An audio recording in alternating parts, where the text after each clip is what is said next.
साथियों, जंगल में ठंड बहुत बढ़ गई है। हमें हमारी सेहत का ध्यान रखना होगा। अरे हाँ लाडो, दिन ब दिन हमारे जंगल में ठंड बढ़ती ही जा रही है। अरे दोस्तों, ये बुलबुल कहाँ पर है? एक दो दिनों से कहीं पर दिखाई नहीं दे रही।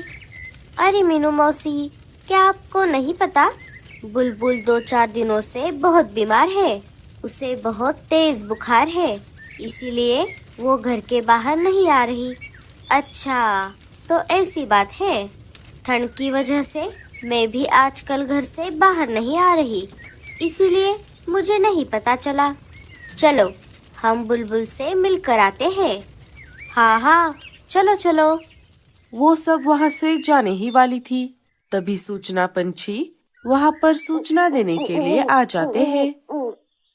सुनो सुनो सुनो, सारे जंगलवासी सुनो। मौसम के जानकार पंछियों ने बताया है कि आने वाले 1-2 हफ्तों में हमारे जंगल में बहुत तेज बारिश होने वाली है। उसी बारे में बात करने के लिए राजा जी ने आप सभी को आज दोपहर ठीक 2 बजे अपने महल में बुलाया है।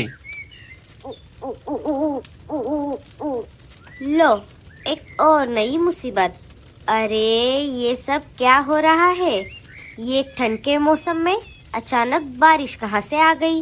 पहले से ही हम ठंड के मौसम से परेशान हैं, और अब अगर बारिश भी आ जाएगी तो हम तो गए काम से। और नहीं तो क्या, अब हम क्या करेंगे दोस्तों? अब इस मुसीबत से हमें सिर्फ एक ही बंदा बचा सकता है। वो कौन है रानो? वो है हमारे राजा जी। हमें इस मुसीबत से सिर्फ राजा जी ही बचा सकते हैं। दोपहर होते ही हम सब मिलकर राजा जी के पास जाएंगे। दोस्तों, दोपहर होने में अभी समय है, तब तक हम जाकर बुलबुल से मिलकर आते हैं। हाँ हाँ, चलो चलो। थोड़ी ही देर में सारी बुलबुल के घर आ जाती है। बुलबुल, अब तुम्हारी तबीयत कैसी है? अब मेरी तबीयत थोड़ी ठीक है मीनू मौसी। थोड़ी देर पहले ही बिट्टू के पापा डॉक्टर उल्लू चाचा को घर लेकर आए थे।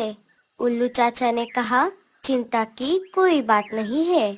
उन्होंने दी हुई जड़ी बूटी खाकर मैं 1-2 दिनों में बिल्कुल ठीक हो जाऊंगी। चलो, ये तो बहुत अच्छा हुआ।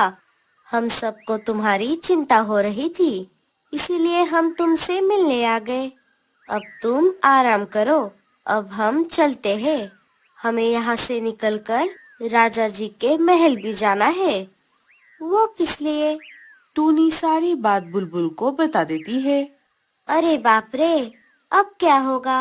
हमारा घोंसला तो बहुत कमजोर है। अरे भगवान, तुम उसकी चिंता मत करो। बारिश के आने से पहले मैं हमारा घोंसला पक्का कर लूंगा। चलो फिर, हम सब चलते हैं। रुको, मैं भी आता हूँ आपके साथ। बिट्टू, मेरे आने तक माँ का ध्यान रखना। सारे वहाँ से निकलकर महल की तरफ निकल पड़ते हैं। दोपहर होते होते सारे महल में इकट्ठा हो जाते हैं। साथियों, जैसा कि आप सभी को पता है, आने वाले 1-2 हफ्तों में हमारे जंगल में बहुत तेज बारिश होने वाली है। उसी बारे में बात करने के लिए मैंने आज आप सभी को यहाँ पर बुलाया है। बारिश के आने से पहले आप सभी को अपने अपने घोंसले मजबूत बनाने होंगे। उसके लिए जो भी सामान लगेगा, वो सारा सामान आप महल के गोडाउन से ले सकते हो। इसके अलावा जो भी मदद लगेगी, उसके लिए आप मेरे पास कभी भी आ सकते हो। आप सब अपना ध्यान रखना। अब आप सभी को काम पर लग जाना चाहिए।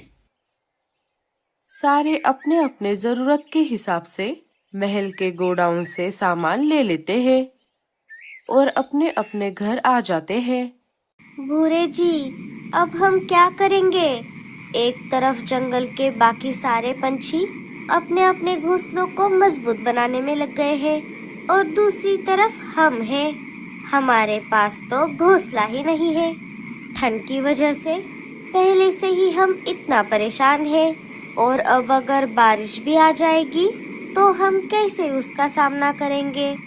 अरे रीमा, तुम चिंता मत करो, मेरे पास इस समस्या का समाधान है। जो मैं तुम्हें समय आने पर बता दूंगा। चलो, अब रात बहुत हो गई है, हम अभी सो जाते हैं। सुबह हो जाती है। अरे वाह, आज तो चमत्कार हो गया। आप तो मुझसे पहले नींद से जाग गए। मुझे एक बहुत जरूरी काम करना है, इसीलिए आज मैं सुबह जल्दी उठा हूँ। चलो, अब मैं चलता हूँ, मुझे आने में देर हो जाएगी। तुम तुम्हारा ध्यान रखना। भूरा वहाँ से निकलकर सबसे पहले कालू के घोंसले के पास आ जाता है। कालू बड़े बड़े पत्तों की मदद से अपने घोंसले की छत को ठीक कर रहा था। कालू के घर के पास से निकलकर भूरा मीनू मौसी के घर के पास आ जाता है। मीनू मौसी गोबर की मदद से अपने घर की दीवारों को ठीक कर रही थी। वो सब देखकर भूरा वहाँ से भी निकल पड़ता है और रानो के घर के पास आ जाता है। रानो लकड़ियों की मदद से घोंसले के दरवाजे को ठीक कर रही थी। वो सब देखकर आखिर में भूरा लाडो के घोंसले के पास आ जाता है। लाडो और बल्लू घास फूस की मदद से घोंसले की छत को ठीक कर रहे थे। हाँ, ये घोंसला सही रहेगा। रात हो जाती है। भूरा अपने घर लौट आता है। अरे, कहाँ गए थे इतनी देर? मैंने तुमसे कहा था ना, मुझे एक जरूरी काम करना है। ऐसा कौन सा काम था जिसे करने में आपको पूरा दिन लग गया? मैंने कहा ना तुमसे, वो मैं तुम्हें समय आने पर बताऊंगा। चलो, अब सो जाते हैं। सुबह हो जाती है। सुबह होते ही रेडियो पर एक खबर आ जाती है। नमस्कार, जंगल बडीज न्यूज में आपका स्वागत है। अभी अभी हाथ आए ताज़ा खबरों के अनुसार जो बारिश 2 हफ्तों के बाद आने वाली थी, वो आने वाले 1-2 दिनों में ही आने वाली है। इसीलिए सारे पंछी अपना ध्यान रखें। इसी खबर के साथ हम आपसे विदा लेते हैं। सुनते रहिए जंगल बडीज न्यूज। अरे बाप रे, अब क्या होगा? मेरा घर तो गोबर का है और कल ही मैंने छत पर नया गोबर लगाया है। 1-2 दिनों में ये कैसे सूखेगा? सारे पंछी चिंतित हो गए। अरे बाप रे, भूरे जी, अब तो हम गए काम से। अब हमारी खैर नहीं। अरे रीमा, क्या तुम भूल गई? जब ये भूरा है तुम्हारे साथ तो टेंशन की क्या बात। अब मेरी बात ध्यान से सुनो। भूरा अपना सारा प्लान रीमा को बता देता है। अरे वाह भूरे जी, ये तो बहुत बढ़िया प्लान है। हम बिल्कुल ऐसा ही करेंगे। 1-2 दिन बीत जाते हैं। फिर एक दिन रात के समय आसमान में घने काले बादल छा जाते हैं और देखते ही देखते मूसलाधार बारिश शुरू हो जाती है। बिजली की कड़कड़ाहट से पंछी डरने लगते हैं। चलो रीमा, हम दोनों काम पर लग जाते हैं।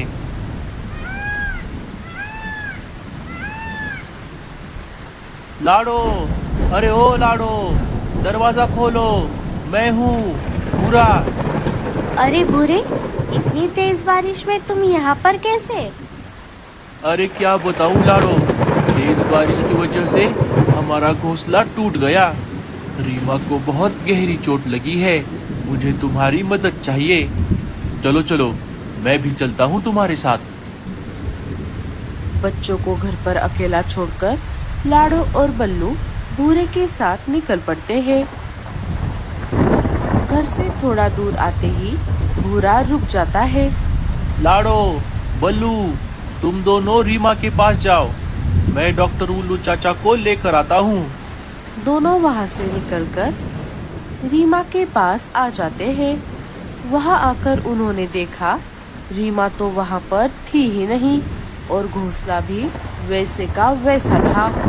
अरे, यहाँ पर तो कोई भी नहीं है। अरे लाडो, कहीं ये भूरे की कोई चाल तो नहीं थी? लाडो, चलो, हमें हमारे घोंसले की तरफ वापस जाना चाहिए। दोनों वापस अपने घोंसले के पास आ जाते हैं। वहाँ आकर उन्होंने देखा बच्चे बाहर बारिश में भीग रहे थे। अरे बच्चों, तुम दोनों बाहर क्यों बैठे हो? मम्मी, आप दोनों के जाते ही रीमा आंटी और भूरा अंकल यहाँ पर आए थे। उन्होंने हमें घर के बाहर निकाल दिया और अंदर से दरवाजा बंद कर दिया। भूरे, रीमा, ये तुम दोनों ने बहुत गलत किया। ऊपर वाला तुम्हें इसकी सजा जरूर देगा। अजी, अब हम क्या करेंगे? इतनी तेज बारिश में हमारी कौन मदद करेगा? लाडो, तुम चिंता मत करो, मैं कुछ करता हूँ। आओ मेरे पीछे पीछे। सब वहाँ से निकल पड़ते हैं। थोड़ी देर इधर उधर खोज करने पर उन्हें एक जगह एक बहुत बड़ा पेड़ दिखाई देता है जो अंदर से खोखला था। लाडो, ये देखो, ये पेड़ कितना बड़ा है और अंदर से खोखला भी है। सारे अंदर आ जाते हैं। मम्मी, यहाँ पर तो बहुत अंधेरा है। मुझे बहुत डर लग रहा है मम्मी। डरो मत बच्चों, हम दोनों हैं ना तुम्हारे साथ। बल्लू आसपास की सूखी लकड़ियाँ इकट्ठा करता है और पत्थर की मदद से आग जलाता है। लाडो, अब बारिश के रुकने तक हम यही रहेंगे। बारिश अपने जोरों पर थी। देखते ही देखते जंगल में बाढ़ आ गई और तेज हवाओं की वजह से सबसे पहले लाडो का घोंसला नीचे गिर गया। एक एक करके सारे पंछियों के घोंसले पानी में गिरने लगे। बल्लू जी, बारिश तो बहुत तेज है। हमारे जंगल में बाढ़ आ गई होगी। हमें जाकर देखना चाहिए। नहीं लाडो, इतनी तेज बारिश में बाहर जाना खतरे से खाली नहीं है। बारिश को थोड़ा कम होने दो। रात भर तेज बारिश चलती रही। सुबह हो गई, बारिश थोड़ी कम हो गई। पल्लू और लाडो जंगल में आ गए। वहाँ आकर उन्होंने देखा सारे पंछी एक पेड़ की टहनी पर जमा हो गए थे। अरे लाडो, तुम कहाँ चली गई थी? लाडो सारी बात सबको बता देती है। भूरे, रीमा, ये तुम दोनों ने अच्छा नहीं किया। साथियों, आप सब हमारे साथ चलो। हमने सबके रहने की व्यवस्था कर ली है। सारे उनके साथ निकल पड़े, सिवाय भूरा और रीमा को छोड़कर। अरे भूरे, तुम हमारे साथ क्यों नहीं आ रहे? लाडो, हमें माफ कर दो। हमने तुम्हारे साथ बहुत गलत किया, फिर भी तुम हमें साथ चलने के लिए बोल रही हो।